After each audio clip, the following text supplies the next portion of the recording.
I didn't realize my wedding day could come with a villain. I mean, everyone warns you about wedding stress and family drama, but you assume it's the normal stuff. Someone complains about the seating chart, someone drinks too much, someone's cousin brings an uninvited +1. Nobody tells you it can feel like a psychological thriller where the antagonist is wearing pearls, smiling like a saint, and quietly sharpening knives behind your back. If you've ever had that sinking feeling that someone is being nice in a way that makes your skin crawl, yeah, that was my mother-in-law, Diane. And to be clear, this isn't one of those posts where I'm going to list one rude comment and then be like, am I overreacting? No, she tried to ruin my wedding. And when that didn't work, she tried to ruin my marriage. I'm writing this because I still catch myself replaying the whole thing and thinking, this can't be real. Like, this has to be something that happens to other people, or in TV dramas where everyone's conveniently wired with hidden microphones. But no, it happened to me. And for months, I felt like I was losing my mind. I'm 28, and my husband, Ethan, is 30.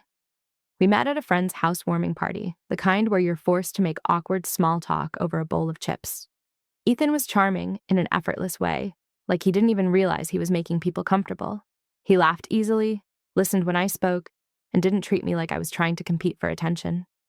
We ended up sitting on the back balcony for almost 2 hours, ignoring everyone else, talking about everything from childhood dreams to the weirdest foods we'd ever tried. When he asked for my number, it felt simple, like something clicking into place. We dated for 3 years before he proposed, and those 3 years weren't perfect. We had arguments, stressful work weeks, family obligations, all the normal things. But the core of us was solid. He was steady. He was kind. And when he proposed, kneeling in our tiny kitchen while I was in an oversized hoodie and hair tied up like a tired raccoon, I cried so hard I couldn't even say yes for a full minute. I thought the hardest part would be planning the wedding. I didn't realize the hardest part would be surviving his mother. The first time I met Diane, she hugged me like she'd known me forever. She held my hands, looked into my eyes, and said, "Oh, sweetheart, I've been so eager to meet you." She had this warm, polished energy. Think, hair always blown out, soft perfume, a smile that looked practiced but convincing. She complimented my dress, asked about my job, and laughed at all the right moments. I remember thinking, maybe I'm lucky. Maybe I got the unicorn mother-in-law. That illusion lasted maybe 2 months. The first crack was small. Ethan and I were at his parents' house for dinner. His dad, Robert, was quiet but pleasant, classic. Let my wife handle the social stuff kind of man. Diane served roast chicken and acted like she'd slaved for days. When I offered to help clean up, she waved me off and said, No, you're a guest."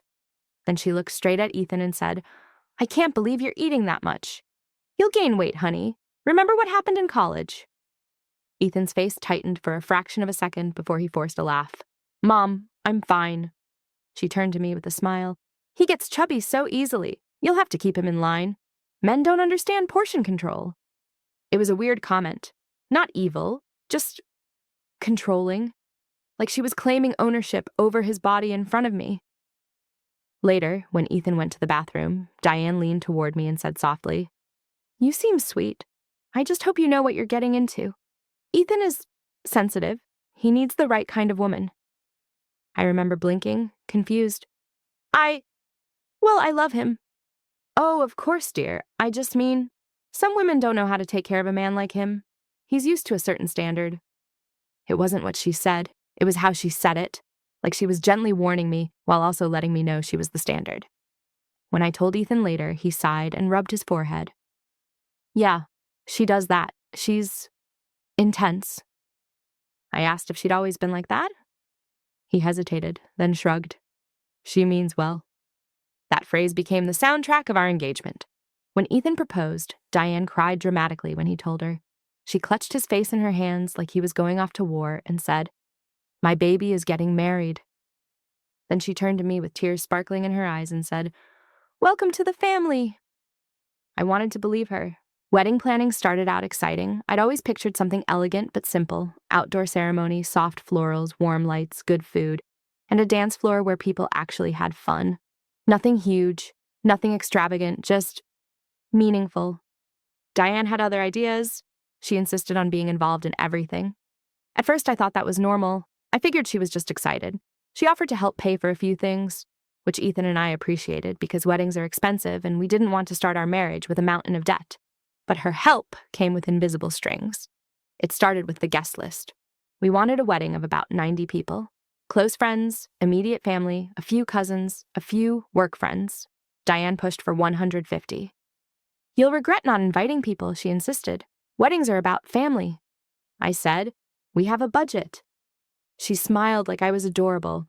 "Oh, honey, don't worry about that. If you want, I can cover extra guests." Ethan was sitting beside me, and I could feel him stiffen. He didn't like taking money from his parents, but Diane framed it like a generous gift.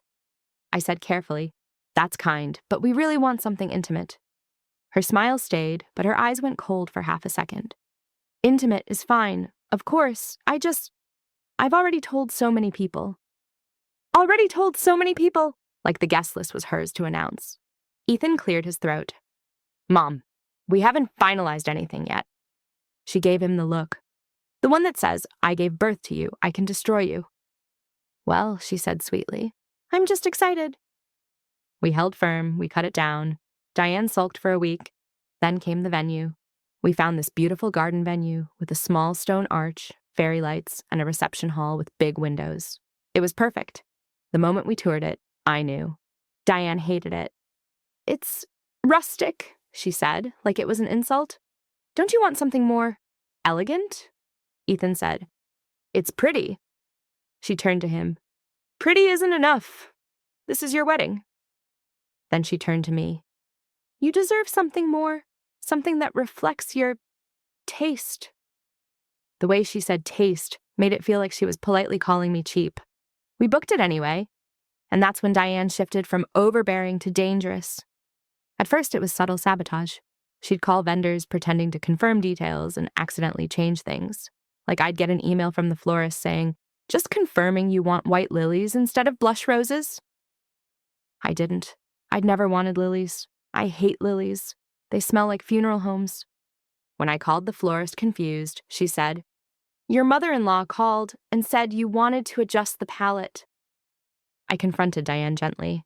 I didn't want to start war. I said, "Hey, I think there was some confusion with the florist." "Oh," she interrupted, laughing. "That was my fault. I thought you said you liked lilies. My hearing isn't what it used to be." She was 56. Her hearing was fine. It happened again with the cake. We wanted a simple 3-tier buttercream cake with fresh berries. Diane called the bakery and mistakenly upgraded us to a fondant-covered monstrosity with gold detailing and a flavor Ethan hates. When I told her, she did the same thing. Laughed, apologized, acted like it was harmless. Ethan started getting annoyed. "Mom, please stop calling vendors." She pouted. "I'm just helping." Then when she realized we weren't falling for the oops act anymore, she got smarter. She started targeting me. She'd call Ethan when I wasn't around and say things like, "Is she overwhelmed? She seems tense?" Or, "Just make sure she's not doing anything impulsive. Weddings bring out the worst in people." She'd text me links to articles about how to be a good wife and ways women accidentally push their husbands away. She even sent me a message one night at 11:47 p.m. "I hope you understand Ethan is very close to his family. He needs a woman who supports that, not someone who competes." I stared at my phone in bed, heart pounding, like I'd just received a threat disguised as advice. I showed Ethan the text. He read it, jaw tightening. "She's just anxious," he said, but his voice didn't sound sure anymore. I asked him if he'd talked to her. He did. He called her the next day and told her to stop sending messages like that. Diane cried. She cried so hard, Ethan ended up apologizing. When he hung up, he looked exhausted. "She said she feels like she's losing me." I wanted to say, "She's losing you because she's trying to control you like you're a pet."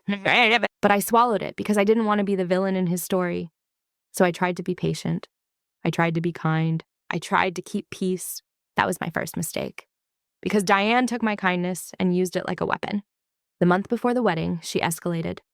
Ethan and I were having dinner at our apartment when he got a call from his dad. That was unusual. Robert rarely called. Ethan put it on speaker. "Hey, Dad." Robert's voice sounded strained. "Son, your mother's been upset. She says there's been some tension." Ethan glanced at me. "What kind of tension?" Robert hesitated. "She says your fiancé doesn't want her involved, that she's being treated like an outsider." I felt my stomach drop. Diane was planting seeds. Ethan said carefully, "Dad, that's not true. We just asked her not to call vendors." Robert sighed. "I don't want drama. Your mother's heartbroken. She says she feels disrespected." Ethan's face hardened. "Dad, we're not doing this." There was silence. Then Robert said quietly, "Just keep your mother happy, all right?" The call ended. Ethan stared at his phone like it had betrayed him. I said softly, "She's trying to make you choose." He rubbed his temples. "I know." I wanted to believe that was the turning point, that Ethan finally saw it clearly. But Diane wasn't done. 2 weeks before the wedding, I got a call from my venue coordinator. "Hi," she said, voice polite but cautious. "I just wanted to double-check something. We received a message from someone claiming to be you, asking to change the ceremony time and move it indoors." My heart slammed into my ribs. "That wasn't me." She paused. "The person had your name and phone number, but the number was slightly different, like 1 digit off." I felt cold all over. "Diane," I asked, "did she say anything else?" The coordinator hesitated. "She said you were overwhelmed and didn't want to deal with it." I hung up and immediately called Ethan. He answered, "Hey. Your mom just tried to change our ceremony time by impersonating me." There was a long silence. Then Ethan said very quietly, "What?" I told him everything. The fake phone number, the request to move it indoors, the lie about me being overwhelmed. Ethan's voice shook with anger. That's insane," I said. "Ethan, she's not just being overbearing, she's sabotaging us." He didn't argue. He said, "I'm coming home." When he got home, he looked like he'd been carrying something heavy for years and finally dropped it. He sat across from me and said, "I'm calling her, now." He called Diane on speaker. She answered cheerful, "Hi, honey." Ethan didn't greet her. "Did you call our venue pretending to be my fiancé?" There was a pause. Then Diane laughed lightly. "Oh, I was just trying to help, the weather forecast." "Mom," Ethan cut in, voice sharp. "Did you do it?" Diane's tone shifted. "Why are you talking to me like this?" "Because you keep crossing lines." "I'm your mother," she snapped, the sweetness gone. "I have every right to make sure your wedding is done properly." Ethan's eyes flashed. "It's not your wedding." Diane went silent. Then her voice came out cold, controlled. "Is she making you say this?" My stomach clenched. Ethan said, "No, I'm saying this because I'm done. You will not contact any vendors. You will not make changes. If you try to sabotage anything else, you won't be welcome at the wedding." For a second, all I heard was Diane breathing. Then she started crying. Not soft crying, the dramatic gasping sobs she used like a siren. "You'd ban your own mother," she wailed. "After everything I've done for you, after I raised you, this is what I get? This is what she's doing to my family." Ethan's face twisted like he was fighting old instincts. "Mom?" "No," she said, suddenly calm again. "Fine. If you want to choose her, choose her. But don't come crying to me when she ruins your life." And she hung up. I looked at Ethan, waiting for him to crumble. He just stared at his phone, breathing hard. Then he whispered, "She meant that." I reached for his hand. "I know." For the first time, Ethan looked scared. And I realized something. Diane wasn't just trying to ruin my wedding. She was trying to make Ethan afraid to leave her orbit. The next few days were tense. Diane didn't text, didn't call. Robert sent Ethan a message. "Your mother's devastated. Please fix this." Ethan didn't respond. I thought maybe she'd back off. Then the rumors started. A week before the wedding, I got a message from Ethan's cousin, Sarah. "Hey, can we talk?" I called her. Sarah sounded awkward. "So, I feel weird even asking this, but Aunt Diane said you and Ethan got into a huge fight and you threw a drink at him, and you've been screaming at everyone." My mouth went dry. "What?" Sarah hesitated. "She said you're under a lot of stress and might not be stable." I felt my vision blur with anger. Diane was trying to paint me as unstable, to plant doubt in Ethan's family. I said, voice shaking, "That's not true at all." Sarah sighed. "I figured. I just wanted to check." After we hung up, I sat on the couch, hands trembling. Ethan came out of the bathroom and saw my face. "What happened?" I told him. His jaw clenched so hard I thought it might crack. She's telling people you're unstable? I nodded. He grabbed his keys. I'm going to their house. I stood up. Ethan! He turned to me. His eyes were wild. No, I need to look her in the face and tell her to stop. So we went together. When we arrived, Diane opened the door like she'd been waiting for us. She looked perfectly composed, not a tear in sight, just that polished smile.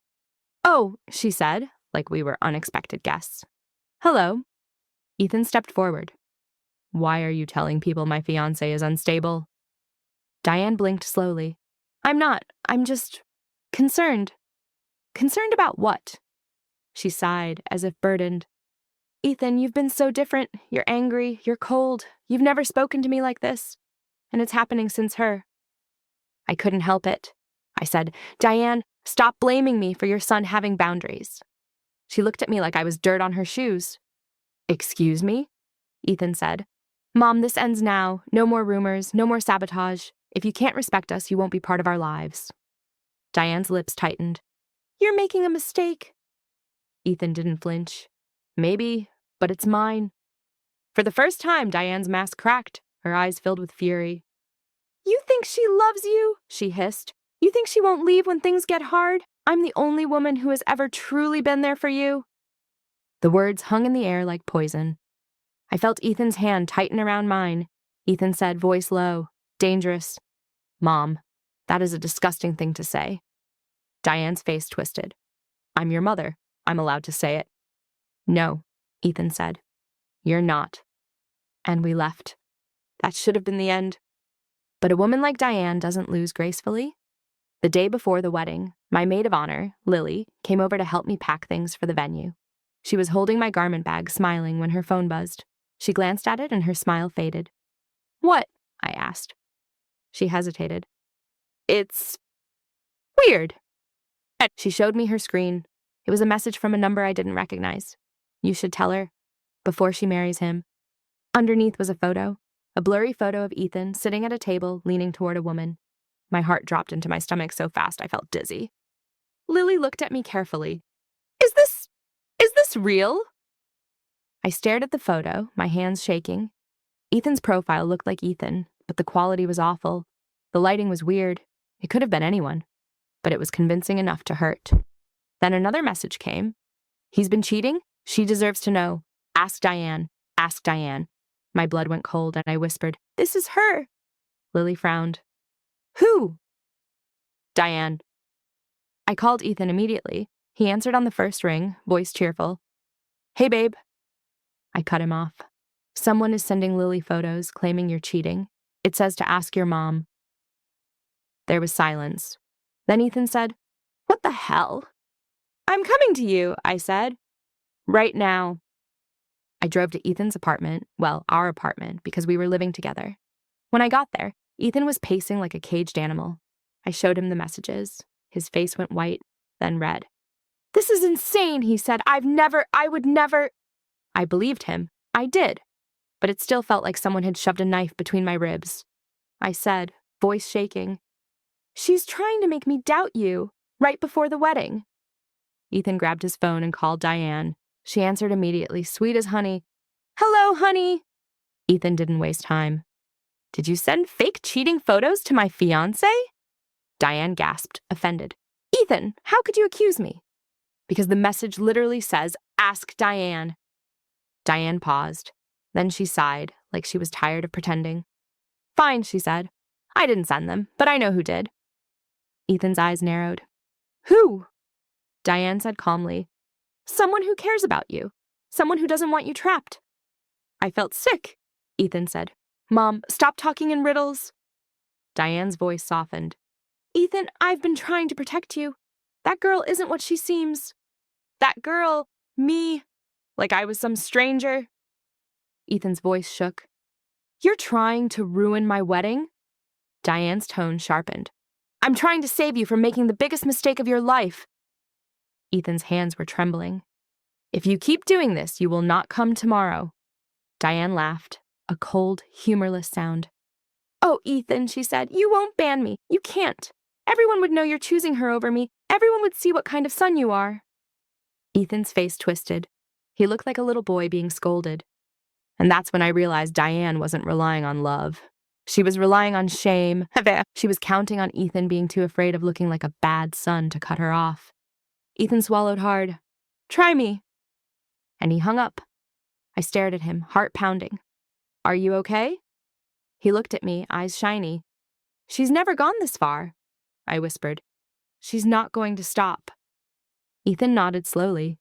"Then we stop her." That night we didn't sleep much. We sat on the couch, holding each other, talking through everything Diane had done. We listed it out like evidence in a trial. Vendor calls, rumors, the photo messages. The more we said it out loud, the more insane it sounded. Like something from a crime documentary. At one point, Ethan said quietly, "She did this to my brother's girlfriend once." I blinked. "What?" Ethan's face tightened. "My older brother, Mark, dated someone seriously in college. My mom hated her. She told Mark the girl was using him. She spread rumors. She even told my dad the girl was cheating. Mark ended up breaking up with her." My skin went cold. And was it true? Ethan shook his head. "No, it was all lies." I whispered, "Ethan, your mom has done this before." His jaw tightened. "Yeah." Then he said something that made my stomach twist. "Mark moved away after that. He barely talks to her." I stared at him. "Ethan, do you think she's trying to make you choose so you won't leave like Mark?" Ethan went still. I could see the realization hit him like a wave. "Yeah," he whispered. "I do." The next morning was our wedding day. I woke up expecting nerves, excitement, butterflies. Instead, I woke up with dread. I remember sitting on the edge of the bed, staring at my hands, thinking, what if she shows up and ruins everything? What if she says something awful? What if she causes a scene? What if she makes Ethan crumble? Lily arrived to get ready with me. She hugged me and whispered, "We've got you." My mom came in, kissed my forehead, and said, "Today is yours? No one takes it?" I wanted to believe that. But Diane was like a storm cloud. Even when she wasn't there, you could feel her. At the venue, the garden was stunning. The arch was covered in blush roses like I'd wanted. The chairs were set up perfectly. The sky was bright. For a moment, I breathed. Maybe it would be okay. Then my wedding coordinator walked up to me, face tight. She said. "There's an issue." My heart dropped. "What?" She swallowed. "Someone came earlier and dropped off paperwork. They claimed it was from you." I felt dizzy. "What paperwork?" She handed me an envelope. Inside was a printed document titled Marriage License Application Withdrawal Request. I stared at it, my vision narrowing. Someone had printed a fake withdrawal request, pretending to cancel our marriage license. My hand started shaking so hard the paper rattled. I looked at the coordinator. "This isn't real." She nodded quickly. "I know. We didn't process it, but whoever dropped it off seemed very certain." I felt like the ground shifted under me. "Diane," my stomach lurched. Lily cursed under her breath. "That woman is insane!" I whispered. "She's trying to stop us from getting legally married." Lily grabbed my shoulders. "Look at me. You're getting married today. She can't stop it." I nodded, but my throat was tight. I called Ethan. He answered immediately. "Hey," I said. "Your mother dropped off fake paperwork to cancel our marriage license." There was silence so heavy it felt like static. Then Ethan said, voice low and shaking, "I'm done." He sounded different. Not scared. Not confused. Done. He said, "I'm calling security." We had hired venue security because the venue required it. It was mostly for alcohol control, but it suddenly became our shield. Ethan told them Diane was not allowed near the paperwork table, not allowed in the bridal suite, and if she caused any disruption, she would be removed. I felt sick even saying it, because banning your mother-in-law on your wedding day feels like the kind of thing that becomes gossip forever. But Diane had earned it. Guests started arriving. I could hear laughter and chatter from the bridal suite. I sat in my dress, trying to focus on breathing. Then Lily peeked out the window and whispered, "She's here." My stomach flipped. I stood slowly, my dress rustling. I walked to the window. Diane was stepping out of a car like she was arriving at a gala, her hair perfect, makeup flawless, a pale dress that was dangerously close to white. Not pure bridal white, but champagne. Enough to be disrespectful while still giving her plausible deniability. She smiled as she walked toward the venue entrance, like she owned the place. And then, She stopped, because security stepped in front of her. I watched as Diane's smile faltered. She spoke to them. They shook their heads. Diane's face tightened. She looked around like she expected someone to come rescue her. Then she saw Ethan. He was standing near the entrance, shoulders squared, jaw tight. He walked toward her. Even from far away, I could see Diane's expression shift from anger to wounded victim. She put a hand to her chest dramatically. Ethan didn't hug her. He didn't smile. He spoke to her for maybe 30 seconds. I couldn't hear the words, but I saw Diane's face go pale. She looked like she'd been slapped. Then she turned, scanning the venue like she was searching for allies. A few guests looked uncomfortable. Some whispered. Diane looked like she was about to cry. Then she did something I will never forget. She straightened her posture, lifted her chin, and marched right past security like she was daring them to stop her. Security moved immediately. They blocked her. Diane snapped, loud enough that people turned their heads. "Don't touch me!" Even from inside, I heard it. My heart raced. Ethan stepped in front of her, holding up a hand. Diane's voice rose again, shrill. "This is my son's wedding! You can't keep me out! You can't humiliate me like this!" Guests were fully watching now. Heads turned. People froze. This was her plan. If she couldn't sabotage quietly, she would sabotage loudly. Ethan didn't raise his voice. He just said something short, firm. Diane stared at him, eyes wide. Then she screamed, "She's poisoned you!" The sound cut through the garden like a knife. I felt my face go hot. Lily swore again. My mom grabbed my hand. "Stay here!" I shook my head. "No, I'm not hiding." I marched out of the bridal suite in my dress. Everyone's eyes snapped to me.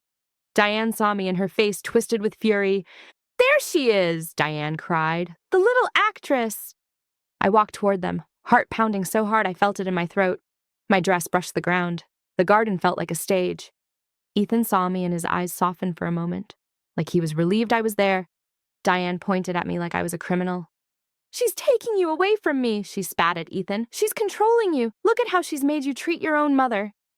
I looked at Diane and said, voice shaking but loud, "Diane, you tried to cancel our marriage license." The crowd went silent. Diane blinked, then laughed sharply. "What? That's ridiculous," I said. "You impersonated me to the venue. You tried to change details. You spread rumors about me. You sent fake cheating photos.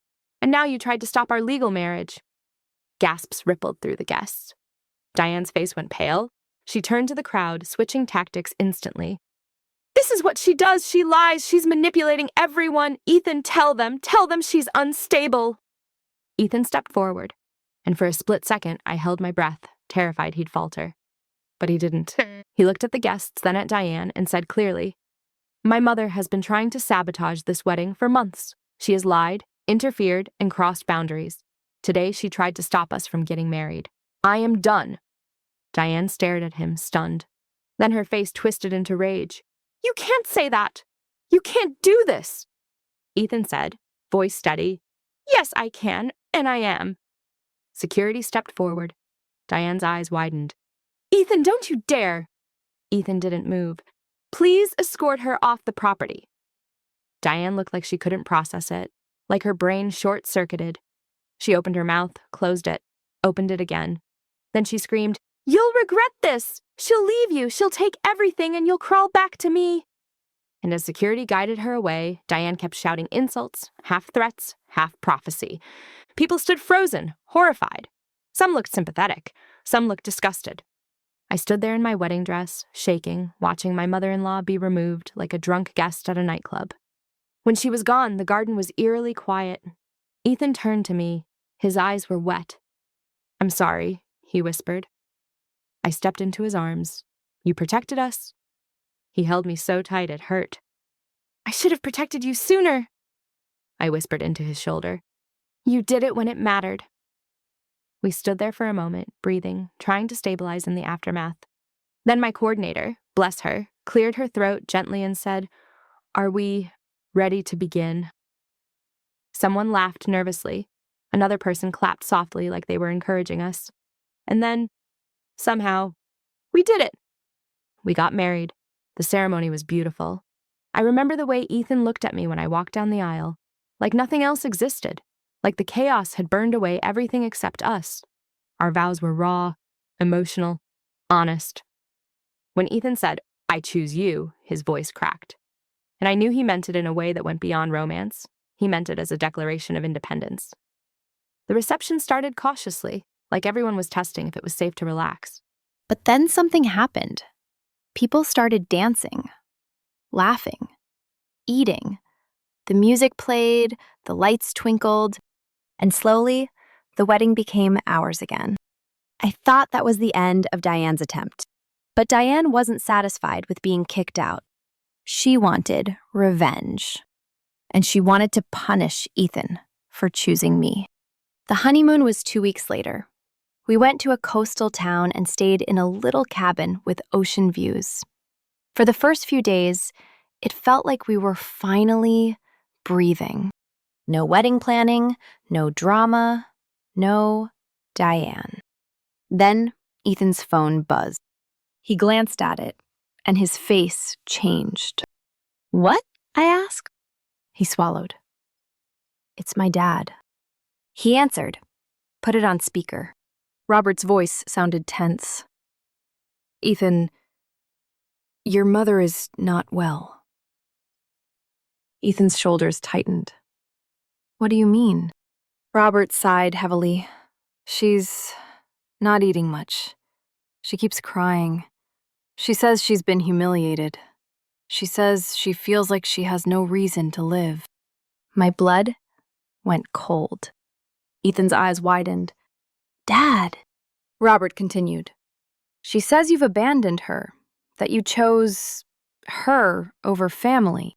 I could see it happening. The guilt hook, the emotional blackmail. Ethan's face twisted. "Dad, she tried to sabotage our wedding." Robert snapped. "She's your mother." Ethan's voice shook. "That doesn't excuse what she did." Robert lowered his voice. "I'm just telling you, she's saying frightening things. I don't know what she'll do." When Ethan hung up, he sat on the edge of the bed, staring at the floor. I felt sick. Diane was weaponizing mental health threats to control him. I sat beside him and said softly, "This is manipulation." Ethan nodded slowly, but his eyes were haunted. "I know," he whispered, "but what if she actually does something?" That's the thing about emotional blackmail. Even when you know it's a tactic, it still works, because the risk feels too high. We cut our honeymoon short, and that's when Diane tried to destroy our marriage for real. When we got back, Ethan went to see his parents alone. He said he needed to talk to his mom, set boundaries, and make sure she was safe. I didn't want him to go. Every cell in my body screamed that it was a trap. But Ethan needed closure. He needed to feel like he wasn't abandoning her. So he went. When he came back, his face was pale. "What happened?" I asked. Ethan's hands were trembling. She apologized." I blinked. "She did?" Ethan nodded, swallowing hard. "She cried. She said she was overwhelmed. She said she loves me and she just panicked." I felt suspicious immediately. Diane didn't apologize. Diane performed. I said carefully, "And you believe her?" Ethan looked torn. "I don't know. It felt real." Then he hesitated, like he was scared to say something. "What?" I pressed. Ethan's eyes flicked away. "She also said you threatened her." My stomach dropped. "What?" Ethan rushed to clarify. "I didn't believe her. I told her that was ridiculous. But she said you cornered her at the wedding planning meeting months ago and told her you'd make sure she lost her son." My mouth went dry. "That never happened." I felt the blood rushing in my ears. "Ethan, she's lying." Ethan nodded quickly. I know she is, but why would she?" "Because she wants to make you doubt me," I said, voice rising. "She wants to rewrite the story so she's the victim and I'm the villain." Ethan's eyes were wide. I know, I'm tired. That was the dangerous part. Diane wasn't trying to convince Ethan with one big lie. She was trying to exhaust him until doubt felt easier than clarity. Over the next few weeks, Diane became sweet. Too sweet. She sent me a card. "Congratulations, dear. Let's start fresh." She dropped off food at our door. She texted Ethan things like, "I'm proud of you, honey." It was like she was acting in a totally different movie. I wanted to believe it. God, I wanted peace so badly. But every time she smiled, I felt like there was a knife behind it. Then came the real strike. One evening, Ethan came home from work looking like he'd seen a ghost. He stood in the doorway, keys still in hand, and said, "We need to talk." My stomach clenched. "Okay." He didn't sit. He just paced. "My mom called me today," he said. I felt tension spike. "What did she say?" Ethan swallowed hard. "She said she has proof you cheated." My entire body went cold. "What?" I whispered. Ethan's voice cracked. "She said she hired someone, that she has messages, photos." I stared at him, heart pounding. "Do you believe her?" Ethan's eyes were wet. "I don't want to, but she sounded so certain, and she said she's going to show me." I felt like I couldn't breathe because I knew exactly what Diane was doing. She was flipping the script. She was trying to create a situation where Ethan would be suspicious of me, where he'd be on edge, where we'd fight, where she could slip in and say, "See, I told you. She's ruining you." I stepped closer and grabbed Ethan's hands.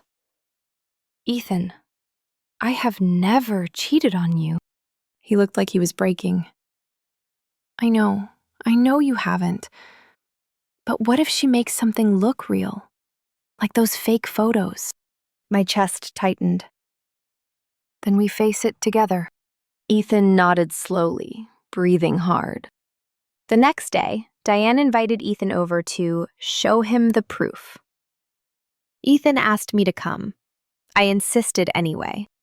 We showed up at Diane's house, and she greeted us with that sweet, composed smile. "Oh, hello," she said, like we were visiting for tea. She led us into the living room. Robert sat in an armchair, looking uncomfortable, like he wished he could disappear. Diane sat on the couch and pulled out a folder. My stomach churned. She slid it across the coffee table to Ethan. Inside were printed screenshots. Messages. My name at the top. Flirty texts to a man named Chris. Photos of me in a car with a man. My heart pounded so hard it hurt. Ethan's face went white. He looked at me, eyes wide with shock and pain. I leaned forward, forcing myself to breathe, and looked closely. And then I saw it. The phone number on the screenshots wasn't mine. It was one digit off. My chest tightened with rage. I looked up at Diane. "This isn't my number." Diane blinked innocently. "Oh? That's strange." I snapped. "You faked this." Diane gasped, offended. "How dare you?" Ethan held up a hand, voice low. "Mom, where did you get this?" Diane's eyes flickered. "A friend. Someone who cares." Ethan's eyes narrowed. "Who?" Diane hesitated. "It doesn't matter." Ethan's voice sharpened. "It matters." Diane's smile twitched. "Ethan, don't you want to know the truth? Don't you want to know what she's capable of?" Ethan's hand trembled as he held the screenshots. He stared at them like they were burning him. Then he did something I didn't expect. He pulled out his phone and dialed. "Mark," he said when someone answered.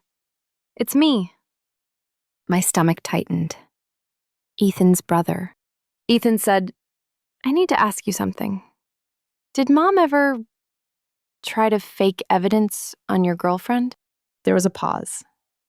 Ethan's face changed as he listened. His eyes filled with tears. He whispered, "She did?" Diane's face went rigid. Ethan listened longer, then said, voice shaking with anger, "Okay. Thank you." He hung up slowly. Then he looked at Diane, and for the first time, I saw something in his eyes I'd never seen before. Not anger. Disgust. He said quietly, "You did this to Mark. You lied. You destroyed his relationship." Diane's mouth opened, but no sound came out. Ethan continued, voice rising. "And now you're trying to do it to me." Diane's face crumpled. "Ethan, I was trying to protect you." "From what?" Ethan snapped. "From being happy? From being married? From having a life that doesn't revolve around you?" Diane burst into tears. "I love you." Ethan's voice broke. "No, Mom. You love controlling me." Robert finally spoke, voice weak. "Ethan." Ethan turned to his dad. "And you let her." Robert looked down. Ethan stood, shoulders shaking. He looked at Diane and said, "You are not welcome in our home. You will not contact us. If you try to interfere again, I will file for a restraining order." Diane's eyes widened in horror. "You wouldn't." Ethan's voice was ice. "Try me." Diane collapsed into sobs, reaching out like she expected Ethan to comfort her. He didn't. He took my hand and walked out. In the car, Ethan didn't speak for a long time. He just stared at the road, knuckles white on the steering wheel.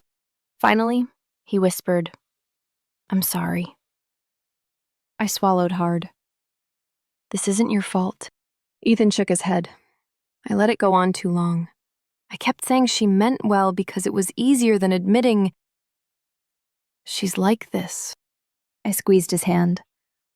"You chose us." Ethan's eyes filled with tears. "I'm choosing you. Every time." That was the real start of our marriage. Not the vows. Not the rings. The moment Ethan stopped being a son under Diane's control and became my partner. The following weeks were brutal. Diane sent messages from different numbers. She left voicemails crying, then yelling, then crying again. Robert tried to mediate. Extended family reached out asking, what happened? And for the first time, Ethan didn't cave. He blocked her. We went to therapy. We talked through the guilt, the grief, the weird emptiness of cutting off a parent. And I watched Ethan mourn the mother he wished he had. One night, months later, Ethan sat on our couch and said quietly, "I used to think love meant never hurting someone." I looked at him. "What do you mean?" He swallowed. "I thought if I set boundaries, I was hurting her. But she was hurting us, and she didn't care." I nodded slowly. "Yeah." Ethan looked at me, eyes tired but clear. "I'm done letting her be the third person in our marriage." I smiled sadly. "Good." We didn't hear from Diane for a while after that. Then, one afternoon, we got a letter in the mail. No return address. Inside was a single sheet of paper. "You'll come back. They always do. You'll see who she really is. I'll be here when she leaves." My hands shook as I read it. Ethan read it too. He crumpled it, tossed it in the trash, and said, "No." Then he pulled me into his arms and whispered, "I'm not going back." And for the first time since our wedding day, I believed we were truly safe. Not because Diane stopped being Diane, but because Ethan stopped being afraid of her. And if you're reading this thinking, how could a mother do that to her son? I asked myself the same question for months. The answer is ugly. Some people don't want their children to be happy. They want them to be dependent. They want to be the center of the story forever, even if it means burning everything else down. Diane wanted to ruin my wedding. And she almost did. She wanted to ruin my marriage. And she almost did. But in the end, she didn't just expose herself to everyone else. She exposed herself to the one person she thought she owned. And Ethan finally saw her clearly. So yeah, we're married. We're happy. And Diane is out of our lives. But sometimes, late at night, I still remember her screaming in the garden in front of our guests, shouting that I'd leave him and he'd crawl back to her. And I realize the most shocking part of all of this isn't what she did. It's how close she came to winning, simply because we were trained for so long to treat her behavior like it was normal. If you're dealing with a Diane, don't wait until your wedding day. Don't wait until she's standing in the middle of your life screaming, trying to tear it apart. Because people like her don't stop when you're polite. They stop when you draw a line so hard they can't cross it. And if the person you're marrying won't draw that line with you, then your mother-in-law isn't the real problem. Your partner is. I learned that the hard way. But thankfully, Ethan did too.